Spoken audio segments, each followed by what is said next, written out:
बिस्मिल्लाहिर्रहमानिर्रहीम। इससे पहले लेक्चर में हमने computation of सीजल indices by using the ratio two trend method पर काम देखा था। तब लेक्चर के एंड में आपको बताया गया था कि जो काम किया गया है वो रेशो टू ट्रेंड मेथड का केस नंबर 1 है। ये पेज जो आपको नज़र आ रहा है ये इससे पहले लेक्चर का ही पेज है। तब लेक्चर के एंड में आपको बताया गया था कि रेशो टू ट्रेंड मेथड का एक दूसरा केस भी है। तो आज हम इस लेक्चर के अंदर रेशो टू ट्रेंड मेथड का केस नंबर 2 उस पर काम देखेंगे, लेकिन इसको देखने से पहले दोनों केसेस में डिफरेंस ये हमें अब देखना है। देखिए, सबसे पहले जो लाइन लिखी है, the equation of trend line is y hat is equal to a plus b x. ये इक्वेशन तो आपको लिखना पड़ेगी क्योंकि रेशो टू ट्रेंड मेथड जब भी आएगा, ट्रेंड से मुराद इस इक्वेशन का यूज़ करना है, चाहे केस नंबर 1 हो या चाहे केस नंबर 2 हो। दोनों केसेस में ये इक्वेशन जो स्ट्रेट लाइन की इक्वेशन है इसका यूज़ करना पड़ेगा। अब इक्वेशन के अंदर आने वाले ए और बी हैं, इनके फार्मूला ये हैं। ये फार्मूला भी दोनों मेथड में सेम होंगे, दोनों केसेस में सेम होंगे, लेकिन फार्मूला के अंदर आने वाला जो वाई वेरिएबल है, ये वाई वेरिएबल दोनों केसेस में डिफरेंट होगा। सारा डिफरेंस जो है ये वाई वेरिएबल का ही है। तो पहले केस नंबर 1 में जो आपने वाई वेरिएबल ये यूज़ किया था, इसको देख लें। यहाँ वाई के नीचे जो वैल्यूज़ लिखी हैं, ये कौन सी वैल्यूज़ हैं? ये देखिए, केस नंबर 1 में क्वेश्चन नंबर 13.28, ये हमारी बुक का क्वेश्चन था, ये यहाँ का टेबल था। तो टेबल में आने वाली जो वैल्यूज़ हैं 10577, ये सारी की सारी जो वैल्यूज़ हैं डेटा की, ये कुल मिलाकर 12 वैल्यूज़ हैं। तो ये 12 की 12 वैल्यूज़ जो है ये हमने यहाँ पर वाई वेरिएबल के नीचे लिखी हैं। ये हमारे केस नंबर 1 के अंदर ऐसा होगा, लेकिन केस नंबर 2 में वाई वेरिएबल के नीचे डेटा की सारी वैल्यूज़ नहीं आएंगी। यही डिफरेंस है दोनों केसेस में। यानी केस नंबर 1 में वाई वेरिएबल के नीचे आप डेटा की सारी वैल्यूज़ लिखते हैं, लेकिन केस नंबर 2 के अंदर वाई वेरिएबल तो होगा, लेकिन वहाँ पर उसके नीचे आने वाली जो वैल्यूज़ हैं वो ये नहीं होंगी। फिर वो देखते हैं अभी वहाँ पर कौन सी वैल्यूज़ होनी है। तो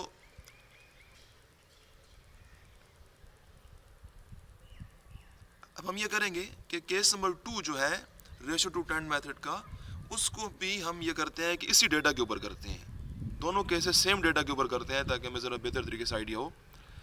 केस नंबर 2 के अंदर आप ये करेंगे कि जो टेबल आपको दिया जाएगा उसको आपने सोल्यूशन के अंदर एज इट इज़ लिख देना है। जिस तरह ये टेबल दिया हुआ है, इस टेबल को ऐसे लिख देंगे। यानी हमने अपने डेटा को कॉलम में नहीं लिखना है, बल्कि जिस तरह टेबल दिया गया है इस टेबल को एज इट इज़ लिख देंगे। तो ये देखते हैं, देखें, ये जो रेशो टू ट्रेंड मेथड का केस नंबर 2 है और क्वेश्चन नंबर 13.28 ही लिया गया है, लेकिन सोल्यूशन के अंदर जब हम आएंगे तो इक्वेशन तो लिखेंगे, the equation of trend line is, ये वही इक्वेशन होगी, लेकिन नीचे अब कोई कॉलम में हम वाई वेरिएबल को नहीं लिखेंगे, बल्कि ये करेंगे कि जो टेबल दिया गया था उसके फर्स्ट 3 ईयर बुक में ऐसे ही थे, ऊपर क्वार्टर भी ऐसे थे, और अंदर ये जो वैल्यूज़ हैं ये भी वही हैं जो भी आप देख रहे थे बुक के हिसाब से। वाई वेरिएबल का यूज़ तो होगा क्योंकि इक्वेशन में हमें वाई की ज़रूरत है, लेकिन यहाँ पर जो वाई वेरिएबल है वो आपकी ओरिजिनल वैल्यूज़ नहीं है, बल्कि अब वाई वेरिएबल क्या है जी, इसको देखते हैं। हमने ये करना है कि जो फर्स्ट ईयर है हमारा 1949, इसके सामने 4 वैल्यूज़ हैं, क्योंकि 1949 के 4 क्वार्टर्स हैं, तो हर क्वार्टर की एक वैल्यू है। तो जो 4 वैल्यूज़ हैं 1949 की, उन 4 वैल्यूज़ की एवरेज ले लेंगे। तो 105, 77, 68 और 95, इन 4 वैल्यूज़ की एवरेज आप लेंगे, वो एवरेज आएगी 86.25, वो इनके सामने यहाँ लिख देनी है। सिमिलरली 1950 और 1951, इनके सामने भी 4 वैल्यूज़ हैं, आपने इन 4 वैल्यूज़ का 1950 के सामने जो 4 वैल्यूज़ हैं उन 4 वैल्यूज़ की एवरेज लेकर इनके सामने लिख देनी है, वो होगी 92.5, और 1951 की जो 4 वैल्यूज़ हैं उनकी एवरेज आएगी 103.5, वो उनके सामने लिख देनी है। अब यहाँ पर हम बोलेंगे कि 86.25 ये 1949 की एवरेज है, और 1949 को कहेंगे कि ये हमारा फर्स्ट एनुअल है। यहाँ ऊपर तो ईयर लिखा है, लेकिन ईयर से यहाँ इस मेथड के अंदर ज़्यादा बेहतर है कि हम इसको एनुअल बोलें। तो हम बोलेंगे कि जो 1949 फर्स्ट एनुअल है, उस फर्स्ट एनुअल की एवरेज आ रही है 86.25। फिर नेक्स्ट एनुअल है 1950, उसकी एवरेज आती है 92.5, और इसी तरह से जो लास्ट एनुअल है हमारा उसकी एवरेज आती है 103.5। तो यहाँ पर बोलेंगे कि ये जो, क्योंकि 3 एनुअल है हमारे, तो 3 ही एनुअल एवरेज आनी है। तो जो एनुअल एवरेज हैं उनको वाई डिनोट करेगा, उनको y रिप्रेजेंट करेगा। यानी केस नंबर 2 के अंदर y जो हमारा वेरिएबल होगा वो डेटा की वैल्यूज़ नहीं होगी। केस नंबर 1 की तरह y वेरिएबल हमारा ओरिजिनल डेटा की वैल्यूज़ को रिप्रेजेंट नहीं करेगा, बल्कि y एनुअल एवरेजेस को रिप्रेजेंट। वो अलग बात है कि एनुअल एवरेजेस हमारी डेटा की वैल्यू से ही आएंगी, वो डेटा की वैल्यू से ही आनी है, लेकिन y वेरिएबल एनुअल एवरेजेस को रिप्रेजेंट करेगा। जबकि केस नंबर 1 को दोबारा देखते हैं। केस नंबर 1 में y जो था हमारा, वो हमारा जो टेबल का जो ओरिजिनल डेटा था, ओरिजिनल डेटा की वैल्यूज़ जो थी उन वैल्यूज़ को रिप्रेजेंट कर रहा था। तमाम की तमाम वैल्यूज़ एक कॉलम में लिखी गई हैं और y उन्हें रिप्रेजेंट कर रहा था। तो यहाँ हम बेहतर यह है कि हम यूँ बोलें कि यहाँ पर हमारा जो y वेरिएबल है केस नंबर 1 में वो क्वार्टरली वैल्यूज़ को रिप्रेजेंट करता है, क्योंकि 105 फर्स्ट क्वार्टर की वैल्यू है, 77 सेकंड क्वार्टर की वैल्यू। तो जो वैल्यूज़ हैं वो क्वार्टर वाइज हैं। तो यहाँ पर बोलेंगे केस नंबर 1 में कि y वेरिएबल वो क्वार्टरली वैल्यूज़ को रिप्रेजेंट करता है, जबकि केस नंबर 2 के अंदर y वेरिएबल क्वार्टरली वैल्यूज़ को नहीं बल्कि एनुअल एवरेजेस को रिप्रेजेंट करता है। ये दोनों मेथड्स के अंदर बेसिक डिफरेंस है। अच्छा, फिर ये कि x कॉलम तो यहाँ भी बनाना पड़ेगा, क्योंकि a और b जो इक्वेशन में आ रहे हैं इनको मालूम करने के ये फार्मूला ये सेम है, और फार्मूला के अंदर हमें y और x दोनों चाहिए। तो y तो क्लियर हो गया, अभी x की बारी है, तो x कॉलम भी साथ में बनाना होगा। तो हमें पता है कि x कॉलम के अंदर उतनी वैल्यूज़ आती हैं जितनी y की वैल्यूज़ होती हैं। तो क्योंकि यहाँ पर 3 एनुअल है तो 3 y की वैल्यू है और 3 वैल्यूज़ ही x की b होंगी। लेकिन x कॉलम को जो बनाने का तरीका है वो हमारे जो पेपर में क्वेश्चन आता है वहाँ पर इस तरीके पर पाबंदी लगा देते हैं कि भाई जिस तरह से वो कहेंगे आपको उसी तरह से x कॉलम बनाना पड़ेगा। ये जो है ऊपर आप ज़रा स्टेटमेंट दोबारा पढ़ लें कि ये जो स्टेटमेंट बनाई गई है ये हमारी बुक में नहीं है, ये पास्ट पेपर्स में से एक पेपर में से देखकर बनाई गई है हमारे इस डेटा के लिहाज से। तो पार्ट ए में ये कहा है हमारे पास कि fit a linear trend to annual averages. ये पहली लाइन पर पहले बात कर लेते हैं। Fit a linear trend, linear trend का मतलब ये होता है कि ये equation y hat is equal to a plus b x, इसका यूज़ करना और इसमें आने वाले a और b इनकी वैल्यूज़ को मालूम करना, ये अमल कहलाता है फिटिंग ऑफ लीनियर ट्रेंड। ये फिटिंग का मतलब ये होता है, फिट करना या फिटिंग का मतलब ये है कि a और b की वैल्यू को यहाँ से मालूम करना इन फार्मूला की मदद से। अच्छा, फिर कह रहे हैं कि fit a linear trend to annual averages. यहाँ से पता चलेगा आपको, क्योंकि यहाँ पर एनुअल एवरेजेस का जिक्र आ रहा है कि हमने लीनियर ट्रेंड एनुअल एवरेजेस के ऊपर फिटिंग करनी है। तो लिहाजा हमारे इस क्वेश्चन के अंदर आने वाला जो y वेरिएबल होगा वो एनुअल एवरेजेस को रिप्रेजेंट करेगा। तो लिहाजा ये y के नीचे एनुअल एवरेजेस लिखी गई हैं विद। अब विद के बाद जो बात शुरू हो रही है ना वो x कॉलम के बारे में है। With origin at July 1, 1950 and unit of x being 1 year. दो बातें, दोनों बहुत अहम है। नंबर 1 पे ओरिजिन और दूसरी बात यूनिट। ये आपको पहले भी एक लेक्चर में बताया गया था कि x कॉलम को बनाने में ओरिजिन और यूनिट ये हमने इन पर गौर करना है। जिस तरह से वो कहेंगे हमने उसी तरह से ओरिजिन और यूनिट को लेना है। सबसे पहले ओरिजिन की बात करें। ओरिजिन होता क्या है? ओरिजिन कहते हैं x कॉलम में जो ज़ीरो आ रहा है, ज़ीरो की पोजीशन, ज़ीरो हमने कहाँ पर रखना है। तो ओरिजिन जिस जगह पर रहने को कहेंगे आपने उस जगह पर x कॉलम का जो ज़ीरो है उसको वहाँ उस टाइम के सामने रखना है। यहाँ पर हमें ओरिजिन लेने को कहा जा रहा है जुलाई 1, 1950 के ऊपर। यहाँ से एक बात हमें पहले पता होनी चाहिए कि जुलाई 1 ये 7th मंथ जो होता है, 7वें महीने की पहली तारीख है। तो ये जो 7वें महीने की पहली तारीख होती है ये किसी साल का मिड समझा जाता है, साल का दरमियान। या एक और तरीका भी होता है कि छठे महीने की आखिरी तारीख यानी जून की आखिरी तारीख यानी 30 जून, वो भी साल का मिड ही होता है। पहले की बात कर लें, जुलाई 1, 1950, इसको ज़रा देख लीजिए यहाँ पर कि देखें ये जो जुलाई 1 है और 30 जून ये दोनों दिन जो साल के होते हैं। 30 जून छठे महीने की आखिरी तारीख है, जबकि जुलाई 1 ये 7वें महीने की पहली तारीख है। तो 30 जून से अगला दिन होता है जुलाई 1। तो पेपर में उनकी मर्जी है, चाहे वो जुलाई 1, 1950 लिखे या जून 30, 1950 लिखे, दोनों का मतलब सेम है कि दोनों दिनों से मुराद साल का मिड ही है।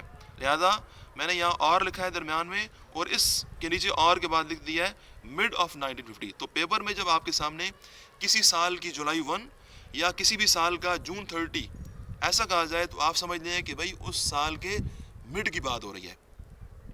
तो हम अब जुलाई 1 या 30 जून की बजाय मिड ऑफ 1950 कह लेते हैं, ये ज़्यादा बेहतर होगा।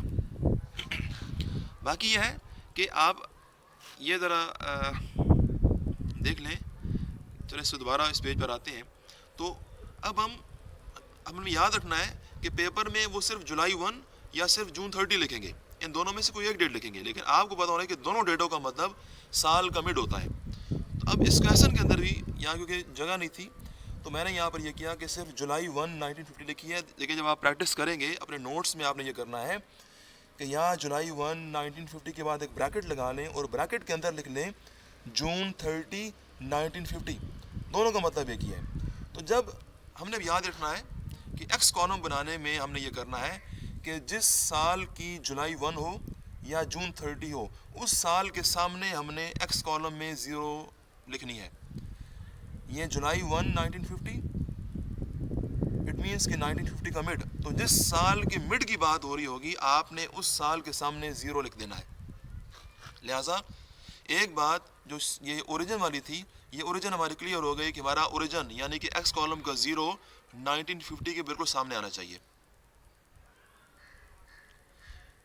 फिर दूसरी बात यह है कि unit of x being 1 year, तो ये यूनिट ऑफ एक्स 1 ईयर, इसका मतलब ये होता है कि एक्स कॉलम का 0 तो क्लियर हो गया, लेकिन 0 से ऊपर जो वैल्यूज़ हैं और जो नीचे वैल्यूज़ हैं उन वैल्यूज़ को हमने 1 के डिफरेंस के साथ नीचे जाना है और 1 के डिफरेंस के साथ ही ऊपर भी जाना है, क्योंकि यहाँ per unit of x being 1 year है। लिहाजा आपने 0 से नीचे लिखना है +1, फिर +2, +3, ऐसे जाते रहेंगे अगर हमारे पास नीचे ईयर होते तो।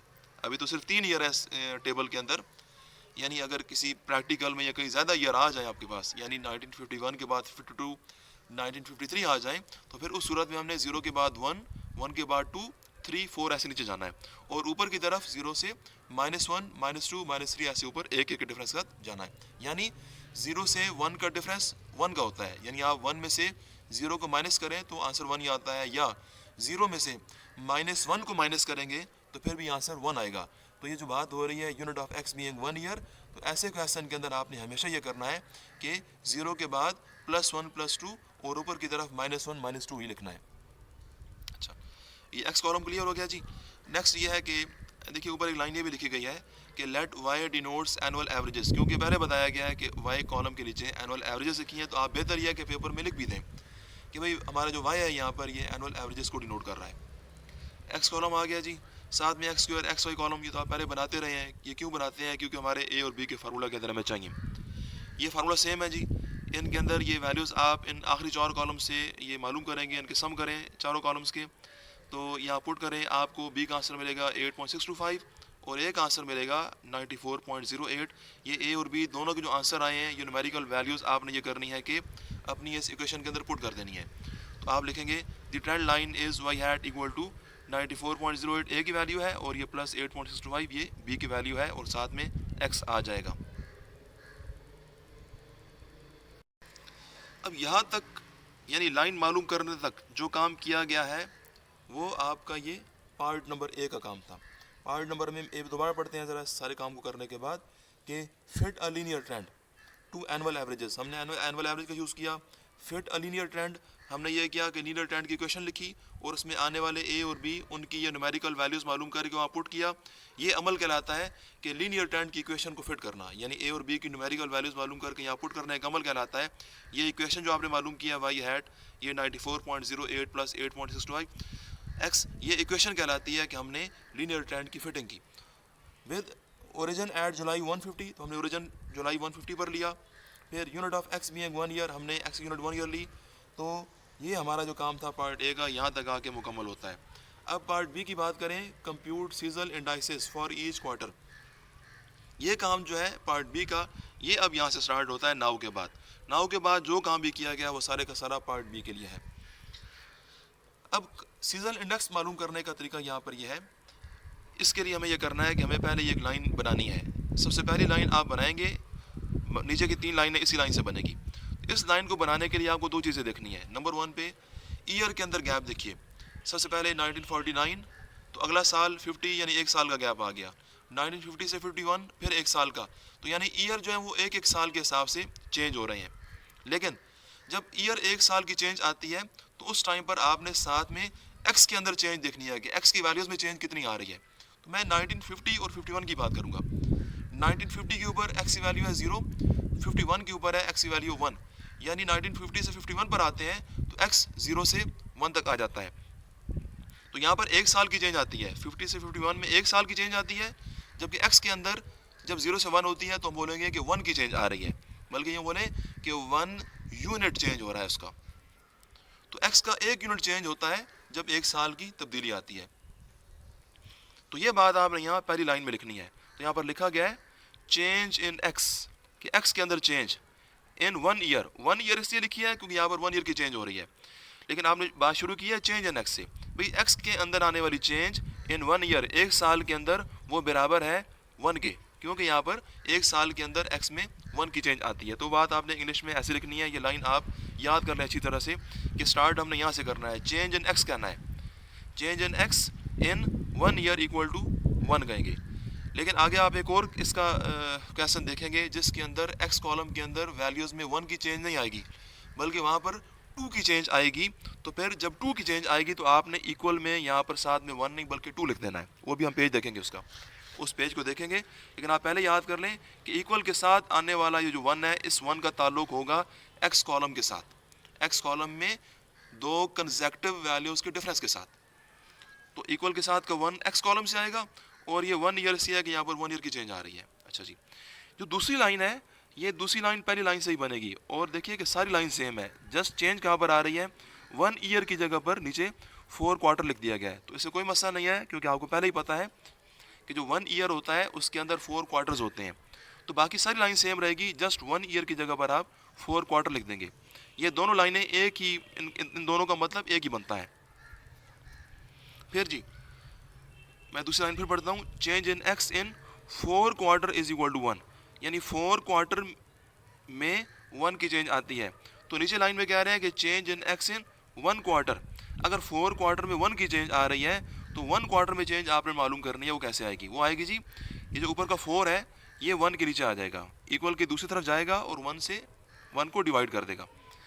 अगर 4 क्वार्टर में 1 की चेंज आती है तो 1 क्वार्टर के अंदर चेंज आएगी 1 और 4। नेक्स्ट आखिरी लाइन है, change in x in half quarter. Half quarter कहते हैं भी आधा क्वार्टर, आधे क्वार्टर में चेंज। अगर 1 क्वार्टर में, एक क्वार्टर की जो चेंज है वो 1 और 4 है, तो आधे क्वार्टर की चेंज कैसे होगी? वो 1 और 4 का आधा हो जाएगा। तो ये देखिए 1 और 4 डिवाइड बाई 2 किया गया है, तो 4 नीचे अगर 2 के साथ होगा तो सॉल्व होगा तो 1 और 8 हो जानी है।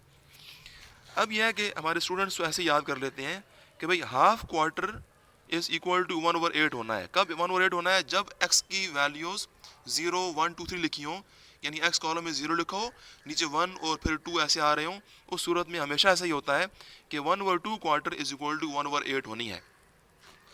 क्योंकि अभी आप एक और केस देखेंगे, वहाँ पर half quarter is equal to 1 over 4 भी होगा। वो 1 और 4 उस केस में होगा जब x की वैल्यूज़ में 2 का गैप होगा। अभी वो उस बात नहीं करते हैं। तो जब x की वैल्यूज़ में 1 का गैप हो, यानी 0 से 1, 1 के गैप में जब x की 2 कंसेक्टिव वैल्यूज़ में 1 का गैप होगा, उधर हमेशा ऐसा ही होगा कि half quarter is equal to 1 over 8 आएगा। नेक्स्ट, ये नीचे आपने करना है, एक टेबल दोबारा बनाना है, जो बुक में टेबल दिया जाएगा उस तरह का टेबल बनाना है, यानी कि ईयर लिखेंगे, ऊपर क्वार्टर लिखेंगे, लेकिन जो अंदर की वैल्यूज़ हैं ये वैल्यूज़ आपने मालूम करनी है। कैसे मालूम करनी है? इनका नाम क्या है? इनका नाम ऊपर लिखा गया है, the trend values are shown in the following table, यानी टेबल के अंदर ट्रेंड वैल्यूज़ हैं। क्योंकि मेथड का नाम क्या है? रेशियो टू ट्रेंड, तो भी ट्रेंड वैल्यूज़ भी मालूम करना पड़ेंगी। ये ट्रेंड वैल्यूज़ कैसे मालूम करेंगे? इन ट्रेंड वैल्यूज़ को मालूम करना है हमने, इनका स्टार्ट करना है 1950, क्योंकि हमारा ओरिजिन जो था वो कहाँ पर था? ओरिजिन हमारा 1950 की जुलाई 1 के ऊपर था। तो जिस क्वेश्चन में ओरिजिन, अब मैं जुलाई 1 नहीं कहूँगा बल्कि मिड ऑफ ईयर कहूँगा, ये कहूँगा कि 1950 के मिड में था, तो पेपर में जुलाई 1 आए या जून 30 आए, इट मीन्स के ईयर का मिड है, तो 1950 के मिड में है, क्योंकि ओरिजिन 1950 के मिड में है, लिहाजा आपने ट्रेंड वैल्यूज़ का स्टार्ट 1950 के मिड से लेना है। तो मिड का मुराद से मतलब ये है हमारा कि 1950 के 4 क्वार्टर हैं, 1, 2, 3, 4, ये 4 क्वार्टर लिखे हैं ऊपर। तो 1950 के दरमियान में आने वाले जो 2 क्वार्टर हैं, क्वार्टर नंबर 2 और क्वार्टर नंबर 3, इनसे स्टार्ट लेना है। तो देखिए एक तो यह है कि 1950 से स्टार्ट लेना है, और उसके सेकंड क्वार्टर के नीचे देखिए सर्कल लगाया गया है, और 1950 के थर्ड क्वार्टर के नीचे भी जो वैल्यू है उसका सर्कल लगाया। तो जो जो इनसर्कल्ड वैल्यूज़ है, हमने टेबल का स्टार्ट यहाँ से लेना है। पहले तो टेबल सारा ब्लैंक होगा, आपने दूसरे क्वार्टर की वैल्यू और तीसरे क्वार्टर की वैल्यू से ही स्टार्ट लेना है, उस केस में जब हमारा ओरिजिन किसी साल के मिड में हो। जिस साल के मिड में हो उस साल के सेकंड और थर्ड क्वार्टर से ट्रेंड वैल्यूज मालूम करने का स्टार्ट लेंगे। तो जी 93 कहाँ से आएगी और 95 कहाँ से आएगी? ये आएंगी यहाँ इस 1/8 की मदद से, जो भी बात हुई है। Half quarter is equal to 1/8 है, तो आपने ये करना है कि इस 1/8 का यूज़ करना है। कैसे यूज़ करना है कि इस 1/8 को आपने अपनी ट्रेंड लाइन की इक्वेशन में x की जगह पर पुट करना है। एक बार आपने 1/8 को माइनस के साथ पुट करना है, यानी -1/8 पुट करनी है x की जगह पर, और फिर आपने +1/8 x की जगह पर पुट करना है। तो देखिए यहाँ लिखा गया नीचे, तो at x is equal to -1/8। तो -1/8 जब आप इस इक्वेशन में पुट करेंगे तो ये इक्वेशन दोबारा यहाँ लिखी गई है, ये 94 और 8 ऐसे लिख दिए गए हैं, -1/8 लिखी गई है, आंसर आता है 93। फिर दोबारा जी आपने इसी 1/8 को प्लस के साथ इक्वेशन में पुट किया, तो ये नीचे आप पढ़ लीजिए, जरा कर्सर आने में मुश्किल हो रही है। एट ये प्लस, ये कर्सर के नीचे लिखा हुआ है कि at x is equal to +1/8। वही दोबारा इक्वेशन लिखेंगे, उस इक्वेशन में x की जगह पर +1/8 लिखेंगे, आपको आंसर मिलेगा 95.16। तो अब आपने ये करना है कि जो x माइनस वाला था, -1/8 की मदद से जो वाई हैट मिली है 93, उस 93 को आपने सेकंड क्वार्टर के सामने ही रखना है। यानी सेकंड क्वार्टर के सामने हमेशा ऐसा होगा कि -1/8 की वैल्यू जो है उसकी मदद से आने वाले वाई हैट को रखेंगे। और जो +1/8 से आपको वाई हैट मिली है, ये +1/8 पुट करने से वाई हैट मिला था हमें 95.16, तो ये हमने थर्ड क्वार्टर के सामने ही रखना है हमेशा। चाहे हमारी इस इक्वेशन के अंदर ट्रेंड लाइन की इक्वेशन में यहाँ पर प्लस आए या चाहे माइनस आए, उससे मसला नहीं है। हमने हमेशा -x वाली जो वैल्यू है उससे वाई हैट सेकंड क्वार्टर में रखना है, और जो प्लस वाली x की वैल्यू होगी 1/8, उस पर आने वाला वाई हैट 95.16, उसको हमेशा थर्ड क्वार्टर में ही रखना है।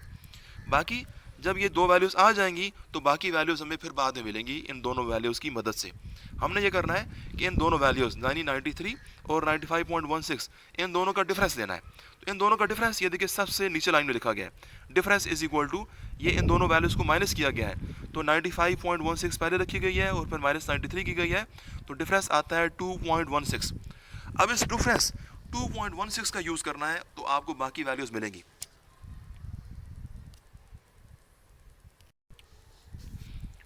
हमने ये करना है कि अपने डिफरेंस 2.16 का यूज़ करना है।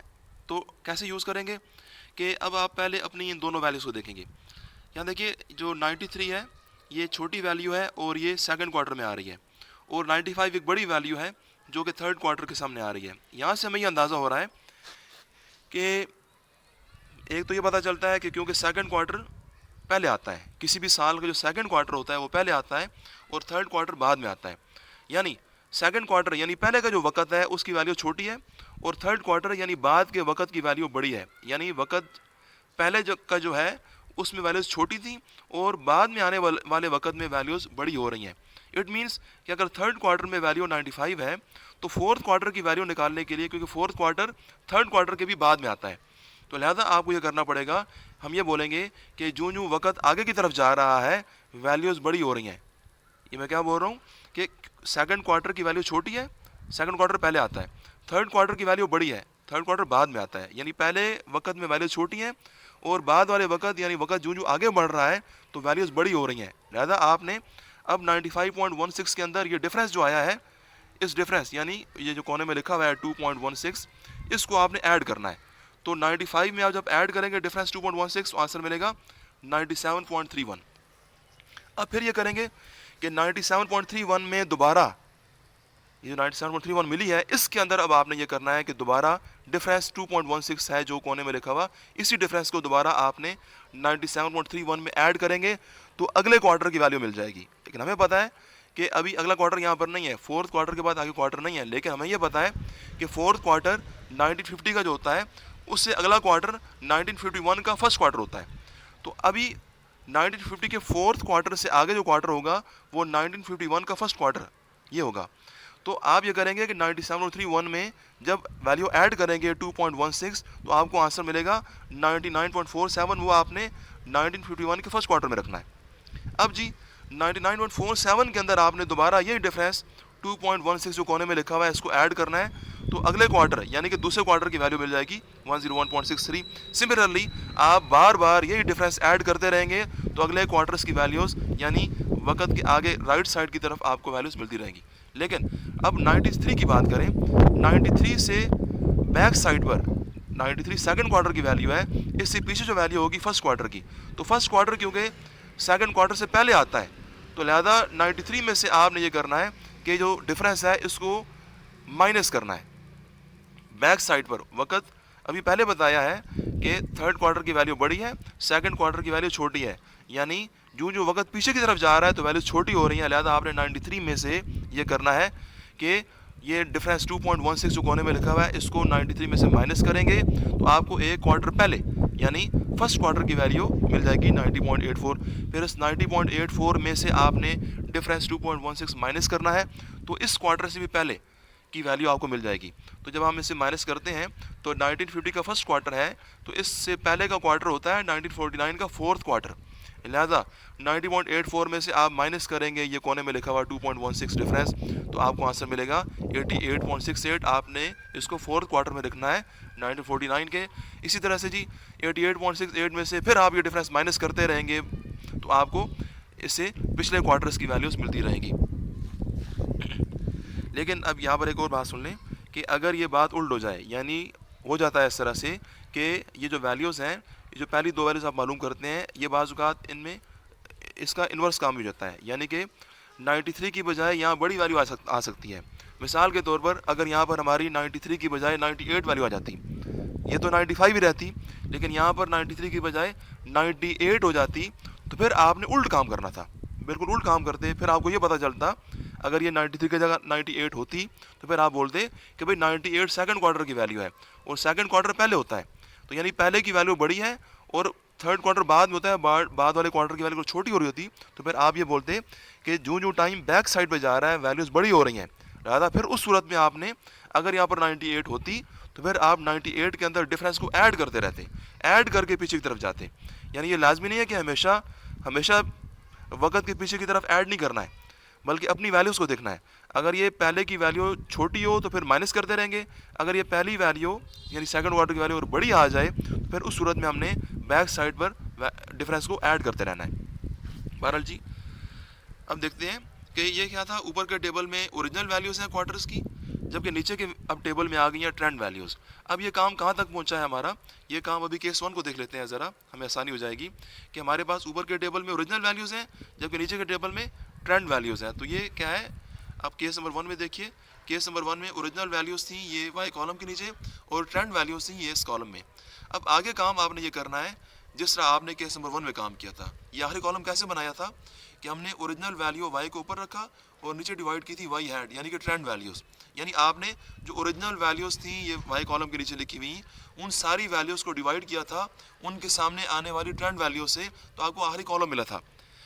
अब ये काम हम अभी अपने इस केस नंबर 2 में भी करेंगे, लेकिन क्योंकि केस नंबर 2 में कॉलम्स नहीं है बल्कि हम ये काम टेबल के अंदर ही कर रहे हैं, तो हमारा जो ऊपर का टेबल है ये ओरिजिनल वैल्यूज़ हैं जबकि नीचे वाली हमारी ये नीचे वाले टेबल में ये ट्रेंड वैल्यूज़ हैं। तो अब आपने ये करना है कि ऊपर वाले टेबल में आने वाली जो ओरिजिनल वैल्यूज़ हैं इनको डिवाइड करना है किससे, नीचे आने वाले टेबल में ट्रेंड वैल्यू से, क्योंकि मेथड का नाम है रेशो टू ट्रेंड मेथड। तो रेशो किसकी लेनी है, ओरिजिनल डेटा की रेशो लेनी है किससे, ट्रेंड से। तो ट्रेंड आपके ये इस नीचे वाले टेबल के अंदर ये मौजूद है। यानी केस नंबर 1 में जो चीज़ें कॉलमों में लिखी हुई थी वो यहाँ टेबल में लिखी हुई हैं, जो चीज़ वहाँ वाई कॉलम में लिखी हुई थी वो यहाँ ऊपर वाले टेबल में ये वैल्यूज़ लिखी हुई है, और जो वहाँ वाई हैड कॉलम के नीचे लिखी हुई थी वो चीज़ें यहाँ इस टेबल में लिखी हुई हैं। लेकिन जो लास्ट कॉलम में काम किया गया था वो काम तो आपने करना है, तो यहाँ पर हम टेबल वाइज ही काम चलाएंगे। तो हम आगे भी एक टेबल ही बना लेंगे, जो आखिरी कॉलम वहाँ बनाया गया था उस आखिरी कॉलम के लिए हम एक आखिरी टेबल यहाँ बना लेंगे। तो वो क्या होगा कि हम ये 105 जो ओरिजिनल वैल्यू है इसको डिवाइड करेंगे इसकी ट्रेंड वैल्यू यानी कि 82.2 से, और 100 से मल्टीप्लाई लाजमी करेंगे। तो जब ये करेंगे तो आप ये देखिए आगे टेबल बनाया गया है। इस टेबल के अंदर वो 105 और 82 पॉइंट वो समथिंग था, उसको डिवाइड करके 100 से मल्टीप्लाई करके आपको आंसर मिलेगा 127.74। ये टेबल भी आप ऐसे ही बनाएंगे, ईयर ऐसे ही लिखेंगे और क्वार्टर ऐसे ही लिखेंगे।